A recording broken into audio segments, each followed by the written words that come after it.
कर लेना अच्छा है, मैं नहीं कहता, तप कर लेना बहुत अच्छा है, नवकार मंत्र पढ़ना बहुत अच्छा है, श्रावक बन जाना बहुत अच्छा है, साधु बन जाना बहुत अच्छा है, तप करना बहुत अच्छा है, पर ये सारा कुछ करने के पहले क्या जरूरी है? बिल्डिंग बनाने से पहले बिल्डिंग बना ली तो बिल्डिंग का आधार क्या है? जब तक तुम्हारी नींव मजबूत नहीं तो कितनी बड़ी बिल्डिंग बना लो। तो धर्म की शुरुआत, धर्म का जो अस्तित्व, तुम्हारा अस्तित्व की पहचान कि मैं हूं कौन।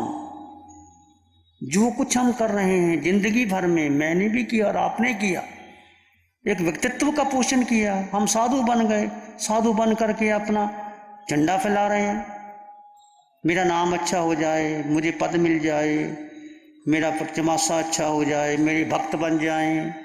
तुम्हारे और हमारे में क्या फर्क है?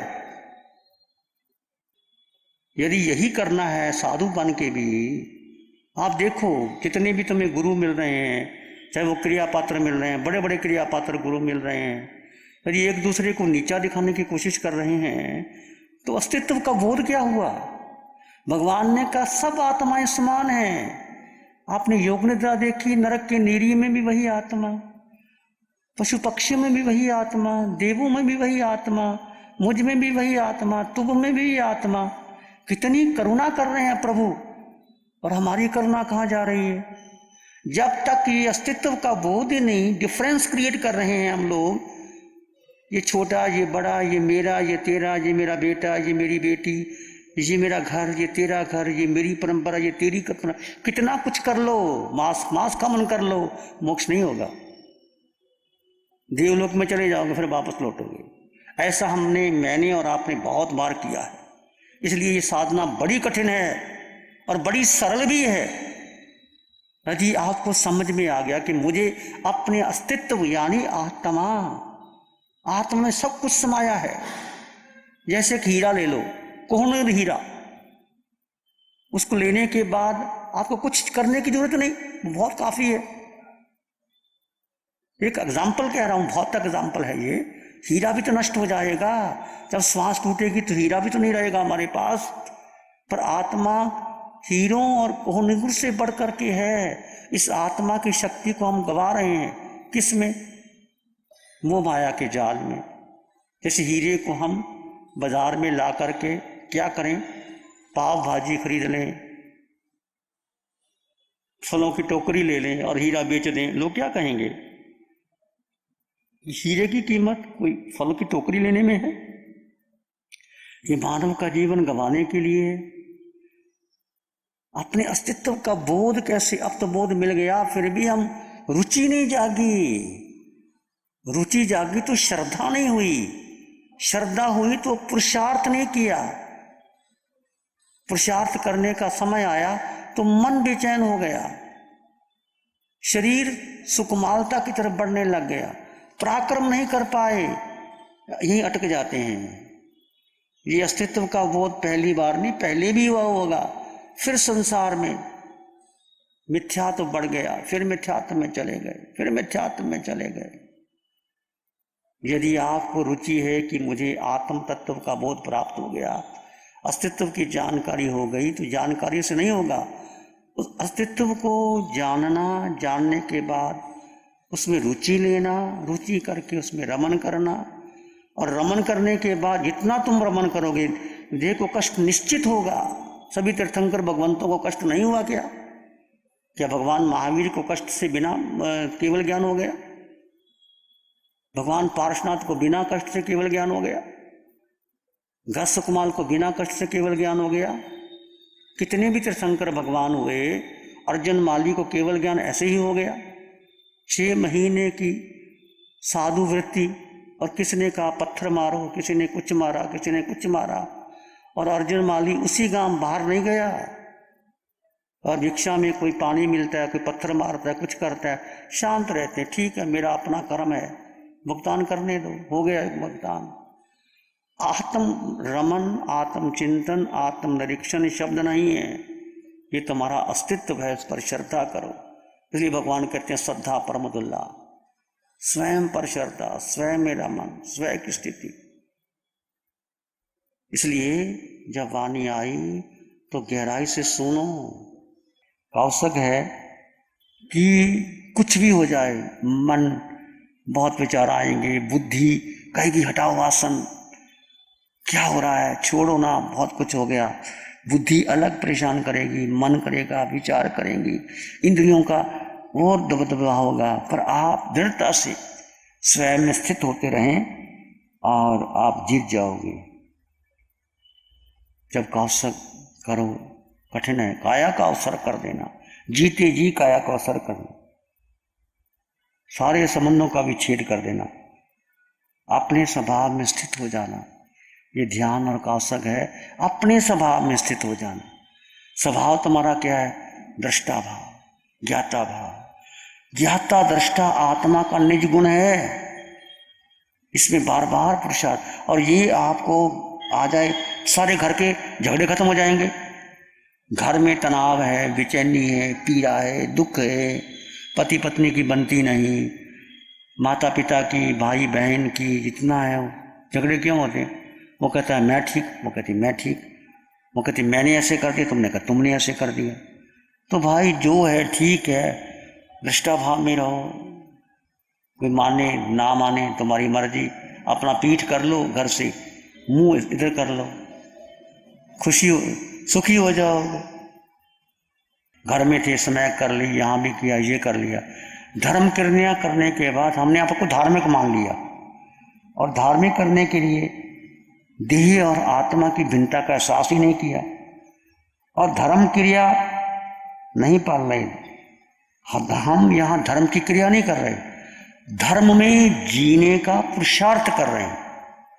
एक धर्म की क्रिया करना, जैसे आपने प्रार्थना की, प्रार्थना क्या है? उनके गुणों का चिंतन करना।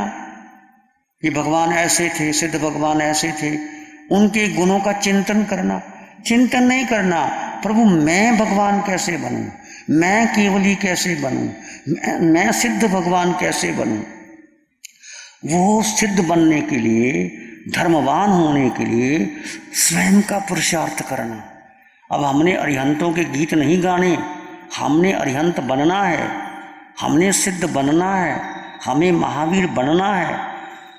पंच परमेष्टि को नमन किया है, हम संतुष्ट हो जाते हैं कि हमें पंच परमेष्टि का नमकार मंत्र पढ़ लिया। नमो अरिहंतानंग, नमो सिद्धानंग, नमो आर्यानंग, नमो उज्जायनंग, नमो लोहे सब सावनंग। इससे क्या मोक्ष हो जाएगा? ये पर की स्तुति है। जो कुछ भी कर रहे हैं ये पर है। पर को छोड़ करके स्वयं में आना, स्वयं के साथ रहना कठिन है। स्तुति करना बड़ा आसान है। महावीर की स्तुति करते रहो, गीत गाते रहो, महावीर ऐसे थे, महावीर ऐसे थे, पर महावीर जैसा बनने का पुरुषार्थ नहीं करना। हम क्या कर रहे हैं? वही तो कर रहे हैं हम लोग। महावीर तुम बड़े थे, महावीर तुमने ऐसे किया, महावीर तुमने ऐसे किया। जब हमारे ऊपर बात आती है तो सब महावीर महावीर सब भूल जाते हैं। अब महावीर जैसा बनने का पुरुषार्थ करना, स्वयं में रहने का पुरुषार्थ करना।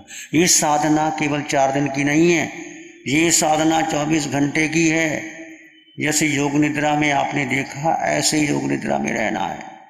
भूलोगे बार बार, हम भी भूलते हैं, पर पुरुषार्थ तो करो ना, चिंतन तो करो ना, बार बार रमन तो करो ना। और बार बार शिवर करोगे, आपको फिर वाणी से जागृति आएगी, फिर संभल जाओगे। पंचम काल है, आर्य का प्रभाव है, चारों ओर मिथ्या तो छाया हुआ है। जैसे बाहर जाओगे, जो घर के व्यक्ति मिलेंगे, गुरु मिलेंगे, सब यही कहेंगे ऐसी साधना होती नहीं। कहाँ लिखा है, कौन करता है? जिंदगी भर हमने यही किया था। तुम कहोगे अच्छा ऐसा ही किया था, चलो मैं भी ऐसा ही करता हूँ, मैं भी प्रार्थना करता हूँ। प्रार्थना करने में मजा आता है, किसी की स्तुति करने में क्या जाता है? खूब गाओ। मंदिर में घंटियां बजाई जा रही हैं, क्या करते हो मंदिर में घंटियां बजा बजा के? वो मंदिर में जाके मूर्ति बन जाओ, मूर्ति बन के मंदिर बन जाओगे, तुम्हारा अंतर मंदिर हो जाएगा। बन के बताओ मूर्ति, भगवान खड़े हैं, कुछ भी करते रहो, भगवान शांत है, तुम शांत होके दिखाओ। तो जो आसान का मार्ग है बड़ी जल्दी समझ में आता है। मन कहता है ये ठीक है, स्तुति करते रहो, मंदिर में जाओ, प्रार्थना करो, समय करो, समझ में आती है। ये सारा मार्ग पर का है, स्वयं का नहीं है। महावीर ने स्वयं को पकड़ा। ये मार्ग, ये साधना बहुत बहुत समझ का विवेक की है। प्रतिपल प्रतिक्षण विवेक जागरूक करो, विवेक जागृत करो। स्वाध्याय का अर्थ केवल शास्त्र पढ़ना नहीं है, स्वाध्याय वही है, ध्यान वही है, स्वयं का अध्ययन। कौशक में स्वयं में रमन, स्वयं का दर्शन, स्वयं का ज्ञान, स्वयं में रमन, यही मोक्ष मार्ग है। पहले तो ये अनुभव करो, जानो कि शरीर भिन्न है और आत्मा भिन्न है। हम शरीर भिन्न बोल देते हैं पर अनुभव नहीं करते। महावीर का पहला ही सूत्र है, जीव को अजीव समझे तो मिथ्यात्व, अजीव को जीव समझे तो मिथ्यात्व। 25 बोल के थोकड़े में। तो जो मिथ्यात्व है, जीव और अजीव को एक मान लेना, ये मिथ्यात्व है। शरीर में आत्मा अलग है, शरीर अलग है। शरीर के गुणधर्म अलग है, आत्मा के गुणधर्म अलग हैं। शरीर जन्मता है, मरता है, सुख दुख भोगता है, करता है। आत्मा न करता है, आत्मा दृष्टा है। आत्मा निराकार है, निरंजन है, सर्वगुण संपन्न। वो तुम हो, उसका एहसास तो करो। आत्मा के बिना कुछ नहीं कर सकते। कि आंखें देख सकती हैं, कान सुन सकते हैं, उसकी उपस्थिति तो हरदम साथ में है। पर हम आत्मा की शक्ति का उपयोग क्या कर रहे हैं? धन कमाने में, परिवार बढ़ाने में, संबंध बढ़ाने में, भोजन बढ़िया खाने में, विदेशों में घूमने में, पिक्चर देखने में। ये सारी आत्मा की शक्ति का प्रयोग क्या कर रहे हैं? छुट्टियां होती है तो कहाँ जाते हो तुम? घूमने के लिए जाते हो। क्या करते हो घूमने में? कर्मों का बंधन करके आते हो, एंजॉय करते हो। किसका एंजॉय करते हो? मनोरंजन करते हो। आत्मरंजन करो ना। यदि आप लोगों ने शिविर किया है तो अभी भी आपको घूमने की इच्छा है, इसका मतलब अभी समझे नहीं तुम धर्म को। अभी भी आपका इच्छा करता हांगकांग जाने का, अमेरिका जाने का, घूम के आने का। फिर घूमने के बाद क्या व्हाट्सअप करते हैं कि मैं वहां घूमा। क्या करते हो तुम लोग? इतना शिविर करने के बाद भी तुम्हारे फोटो बाहर निकलते हैं तो ध्यान को समझा ही क्या है? अभी तक शरीर के मनोरंजन में पड़े हुए हो। ये आत्मरंजन कहाँ हुआ?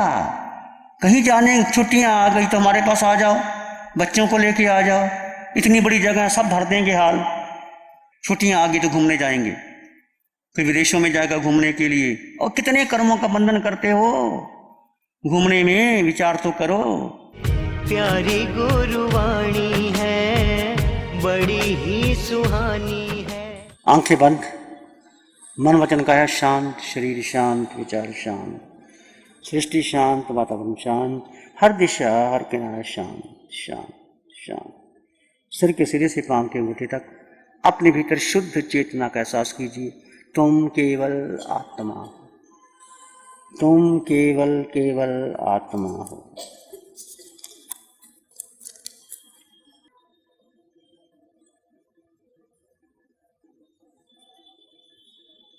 मैं आत्मा हूं, सर्वगुण संपन्न परिपूर्ण आत्मा। मैं अकेला, निराकार, निर्विचार, निरंजन, आत्मा बुद्धि से परे, केवल आत्मा, केवल आत्मा।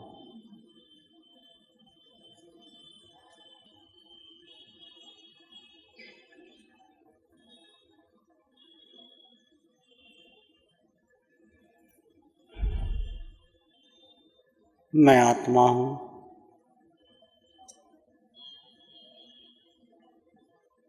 अनंत ज्ञान और दर्शन से परिपूर्ण हूं।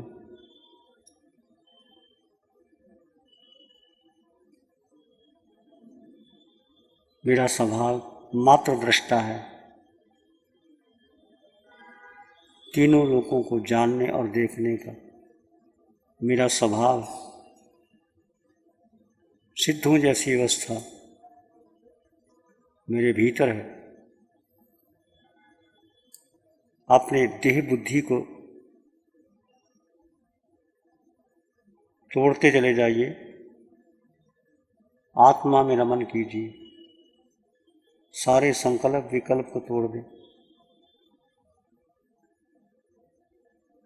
इसी में एक लंबा गहरा सांस लें। अरिहंत परमात्मा के चरणों में अनंत कृतज्ञता ज्ञापित करें। एक और लंबा गहरा सांस, अरिहंत परमात्मा के चरणों में नमन और वंदन। दोनों हाथों को आंखों पे ले जाएं, हल्का सा स्पर्श, धीरे से आंखें खोल दें।